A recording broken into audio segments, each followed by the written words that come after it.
Un podcast ici.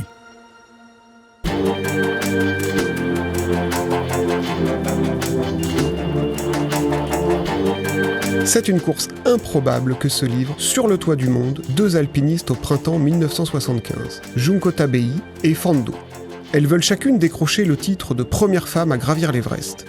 Tabei est japonaise, Fando chinoise. La première tente l'ascension par le versant népalais, l'autre par le côté tibétain. Et chacune ignore la présence de l'autre. Je m'appelle Volodia Petropavlovski et je vais vous raconter l'histoire de la première, ou plutôt des deux premières femmes sur le toit du monde. Junko Tabei est une passionnée de montagne depuis son enfance. Fando, elle, a été recrutée avec une armée de novices pour porter haut, très haut, les couleurs de la révolution prolétarienne chinoise. La folie des hauteurs, un podcast ici, des histoires de montagne à couper le souffle. 1975, chinoise ou japonaise, qui sera la première femme sur l'Everest ?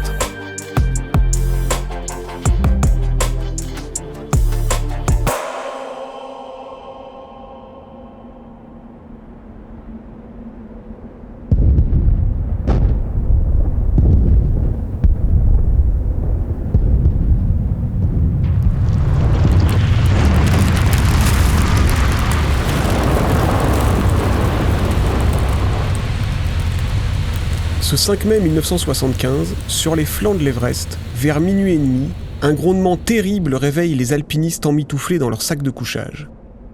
Une barre de sérac vient de s'écrouler 1000 mètres plus haut. D'énormes blocs se détachent du glacier et déclenchent une gigantesque avalanche. Elle déferle sur le camp, installé à 6400 mètres d'altitude. Parmi les blessés, il y a Junko Tabei, une jeune japonaise. Sa tente a été recouverte d'une épaisse couche de neige.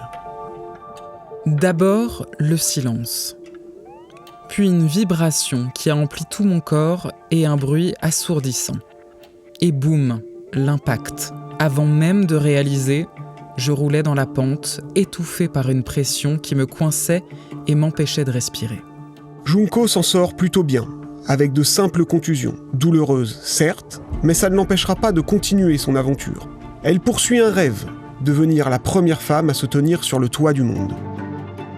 Elle a connu les nuits froides, vaincu les crevasses abyssales de la cascade de glace du Khumbu et enduré la montée en altitude qui consume le corps à petit feu. Hors de question de céder au découragement maintenant. L'avalanche a enseveli tout le matériel, qu'à cela ne tienne. Junko et ses camarades sortent les piolets, tous se retroussent les manches et creusent pour récupérer ce qu'ils peuvent. À 35 ans, Junko Tabei est ici dans son élément. La montagne, c'est toute sa vie. Elle passe en moyenne plus de 80 jours par an à parcourir les massifs autour de Tokyo. Son premier sommet, elle le gravit à 10 ans. C'est le mont Nasu. Il culmine fièrement à 1917 mètres. Ça se passe lors d'une sortie scolaire avec son professeur. Et c'est là que naît sa passion. Mais sa famille n'a pas les moyens de financer une pratique régulière. Alors, Junko attend son heure. Après avoir fait ses études d'anglais, elle fonde un club d'alpinisme féminin. On est en 1969. C'est avec ce club qu'elle pourra enfin arpenter les montagnes les plus prestigieuses. La voilà sur le mont Fuji, sur la cime du Cervin entre Suisse et Italie, ou encore au Népal, sur un sommet de 7000 mètres. Junko grimpe pour le plaisir et le goût de l'exploit. Mais l'Everest, c'est une autre affaire. Il faut du temps et surtout de l'argent. Elle a mis des années avant de trouver des sponsors. Un journal et une chaîne de télévision décident finalement de financer son aventure. Son budget est limité, 2 fois moins que pour le premier japonais à l'Everest en 1970. Devant la caméra, on la voit, elle, son 1m52 et ses 40 kilos, ployée sous le poids d'un immense sac à dos. Sa résistance est surprenante. J'ai demandé à l'alpiniste française Christine Janin de me parler de cette femme. Christine Janin, elle aussi, c'est une pionnière. Elle est la première française à atteindre le sommet de l'Everest, le 5 octobre 1990. Pour moi, c'était une grande dame, même si elle était toute petite. J'avais rencontré, c'était à Chamonix, c'était sur la place de l'église. Il y avait encore Herzog, etc. Tous les gens des Annapurna, des premières expés, ont fêté les 50 ans du premier 8000 mètres. Et j'avais été très fière de la rencontrer. Ouais, elle était très sympathique. Elle était rigolote. Une petite dame, toute simple et qui rigolait beaucoup, mais toute petite. Sur la photo prise ce jour-là, on voit Junko Tabei, tout sourire, s'adressait à Sir Edmund Hillary, grand héros de l'Everest.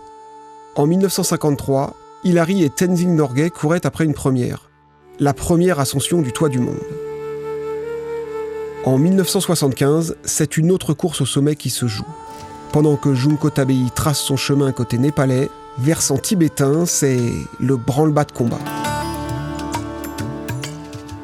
La Chine poursuit le même objectif, faire monter la première femme au sommet de l'Everest, ou Chomolungma comme l'appellent les Tibétains.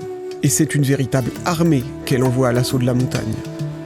En témoigne ce film de propagande tourné pendant l'ascension.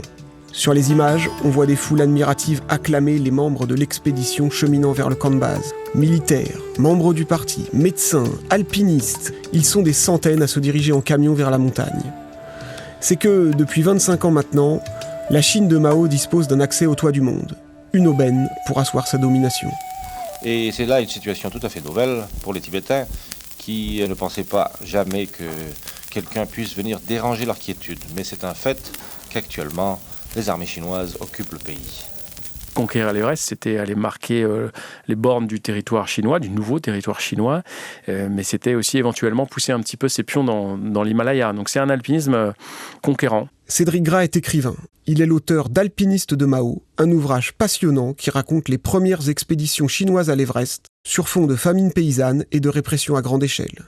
C'est un alpinisme politique où on veut aller à l'Everest et donc on va aller recruter des gens qui n'ont d'ailleurs jamais vu de montagne dans le seul but de conquérir le plus haut sommet du monde. Donc on va les chercher dans les usines, on va les chercher à l'Institut de géologie de Pékin, ça sera plutôt des étudiants.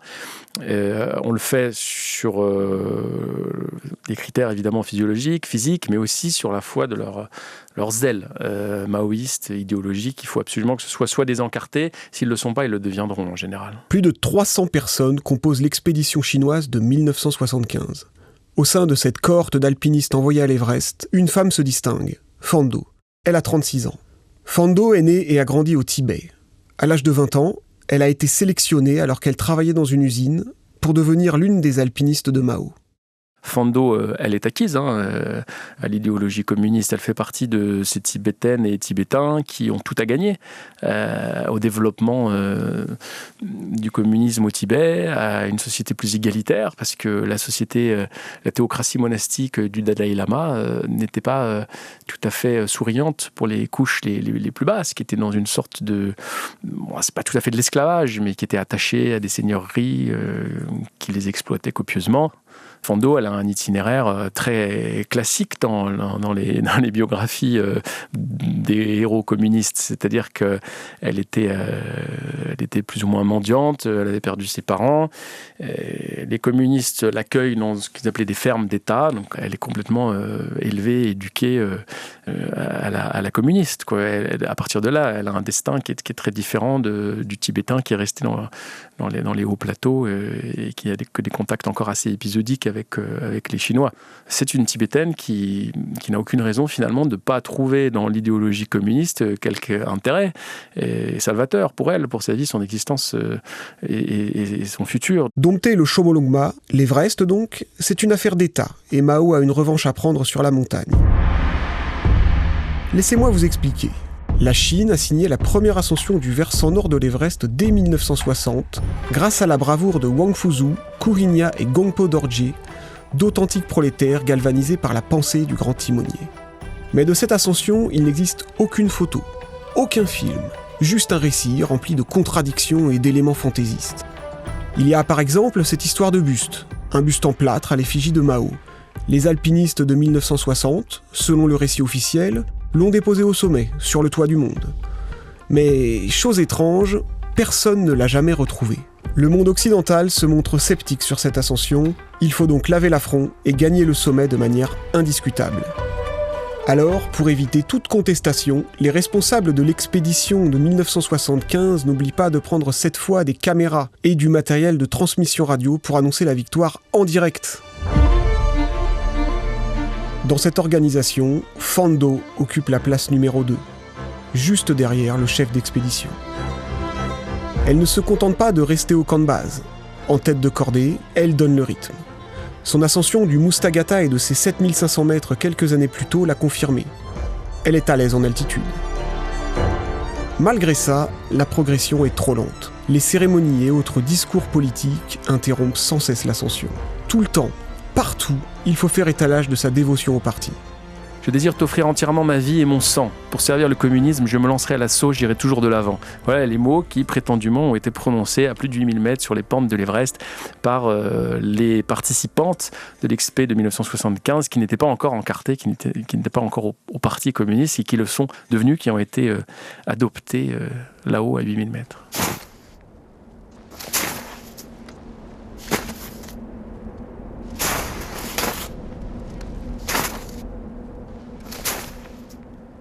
Pendant que les Chinois prêtent allégeance au Parti communiste, de l'autre côté de la montagne, sur le versant népalais, l'expédition japonaise est proche du but. Junko Tabei a largement dépassé la barre des 8000 mètres. Le sommet paraît à portée de crampon. Et pourtant, c'est un calvaire. Manque d'oxygène, respiration haletante, visage brûlé. Tabei brasse dans la neige fraîche et doit se relayer avec le Sherpa qui l'accompagne pour faire la trace. Voilà maintenant le ressaut Hilary. C'est le dernier obstacle à escalader. Un rocher de 12 mètres de haut, tout en neige et en glace. La japonaise manque de tomber. Elle se retient de justesse avec son piolet. Dans les Alpes, à une altitude plus modeste, le passage paraîtrait insignifiant pour un grimpeur averti. Mais ici, à près de 8800 mètres d'altitude, le ressaut Hilary est un obstacle redoutable. Junko Tabei et le Sherpa Ang Tserin le franchissent avec brio. Le sommet est désormais tout proche, tout juste 60 mètres de dénivelé. Il faut tenir bon jusqu'au bout.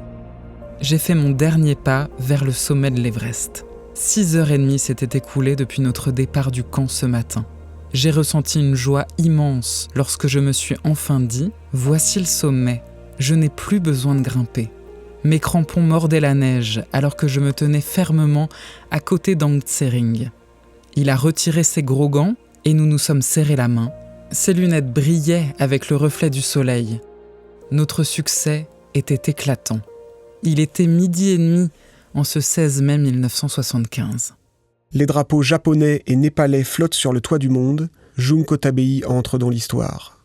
On peut imaginer qu'à ce moment précis, elle repense à ses dernières années, ses doutes, ses difficultés et finalement, sa réussite. Son ascension est saluée un peu partout dans le monde, à commencer par le Japon bien sûr, mais aussi dans les communautés des Himalayistes qui comptent à l'époque, il faut le dire, très peu de femmes. Alors en France, on était une poignée en fait. Il y avait Chantal Mauduit, il y en avait quelques-unes. On était très peu. Il y avait les femmes qui grimpaient plus, comme Catherine Destivelle. En Himalaya pur, il y avait au début bien sûr la polonaise. Reykjavik. Wanda Rukkiewicz est la 3e femme à gravir le toit du monde en 1978. Elle a escaladé 8 des 14 sommets de plus de 8000 mètres. Alors, il y avait quelques femmes comme ça dans le monde qui étaient très, très fortes, mais en France, on était très peu. Mais dans tous les sports, j'allais dire, extrêmes. Pourquoi ? Parce qu'il faut être un peu folle quand même. Je pense que dans toutes ces expés, toutes les choses par rapport à la femme, on se doit et on doit être libre. Libre d'échouer, libre d'y aller, libre d'être soi. C'est le 27 mai 1975, soit 10 jours après Junko Tabei, que Fando parvient, à son tour, au sommet. Elle dédie son ascension aux 400 millions d'ouvrières, de paysannes et de prolétaires qui peuplent son pays. 8 autres camarades la rejoignent sur le toit du monde. Jamais dans l'histoire on n'avait encore réuni autant de grimpeurs au sommet de l'Everest. Car au pays de Mao, la réussite ne peut être que collective. Ensemble, ils déploient le drapeau rouge qui flotte au vent. Passé l'euphorie du sommet, les Chinois sortent leurs instruments. Les topographes mesurent l'altitude exacte du sommet, 8848 mètres et 13 cm. À ce moment précis, Fando ignore très certainement qu'elle a été devancée. Fando l'ignore. A priori, si les autorités chinoises le savent, en tout cas, ils n'ont pas informé Fando. Elle pense en 1975 qu'elle est arrivée la première au sommet. Et elle l'apprendra en revenant au camp de base. Et elle sera sans doute déçue, évidemment. Et puis elle va aussi perdre d'ailleurs 3 orteils en rentrant suite à des engelures. Donc le retour a peut-être été plus douloureux que l'euphorie au sommet. A priori, elle ne savait pas qu'elle était en retard. Et elle ne savait pas qu'il y avait une émulation entre versant sud et versant nord à ce moment-là. 3 ans plus tard, en 1978, les 2 femmes se retrouvent à Chamonix. C'est la première fois qu'elles se rencontrent. Des journalistes de TF1 les filment, assises sur un banc, tournant le dos à une montagne verdoyante. À gauche de l'image, Fando, souriante, carrure imposante dans un costume maoïste tout gris.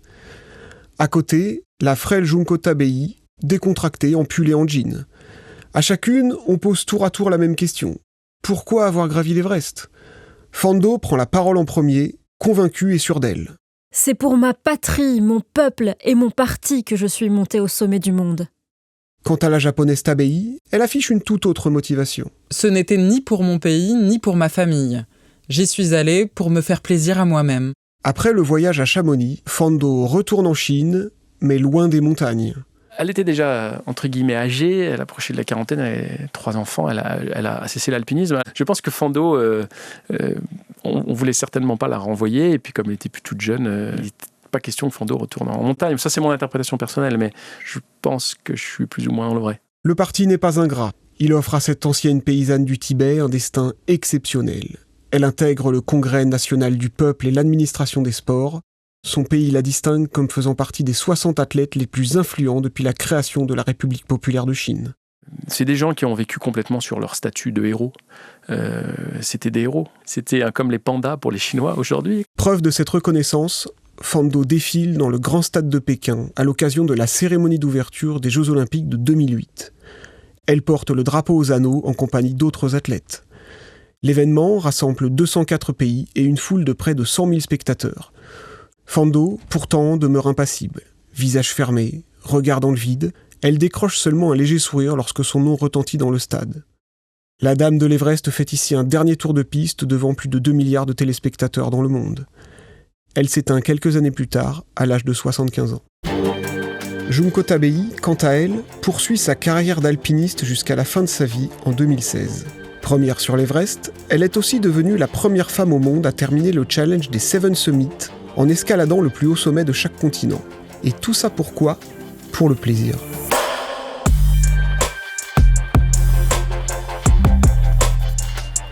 C'était 1975, chinoise ou japonaise, qui sera la première femme sur l'Everest.